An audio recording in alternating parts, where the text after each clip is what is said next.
بعض لوگوں کے افسر، بعض لوگوں کے حاسدین بہت پریشان کر رہے ہیں، تاجروں کو بھی، پروفیسروں کو، پڑھانے والوں کو۔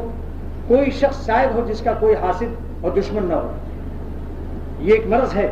اور اللہ میاں نے تو فرما دیا کہ دنیا میں جاؤ مگر بعضکم، تمہارا بعض کا دشمن رہے گا۔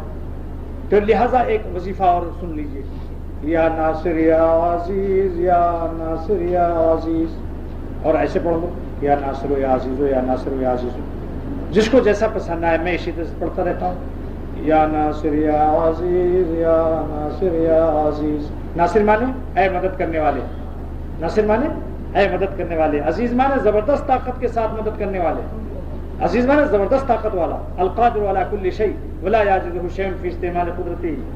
اور اگر کوئی غریب ہو تو یا مغنی بھی بڑھا لے، اور اگر چاہتے ہو کبھی کسی کے محتاج نہ بنو تو یا سمد بھی بڑھا دو، یا ناصر یا عزیز یا مغنی یا سمد، یہ 4 نام تھوڑی دیر پڑھ لیا، اس کی کوئی تعداد نہیں۔ جتنا زیادہ پڑھو گے انشاءاللہ اتنے ہی زیادہ اسٹاک بڑھتا چلا جائے گا۔ بس یہ 2 چیز بتانی تھی تاکہ آپ حاسدوں سے بھی محفوظ رہیں، دشمنوں سے بھی محفوظ رہیں،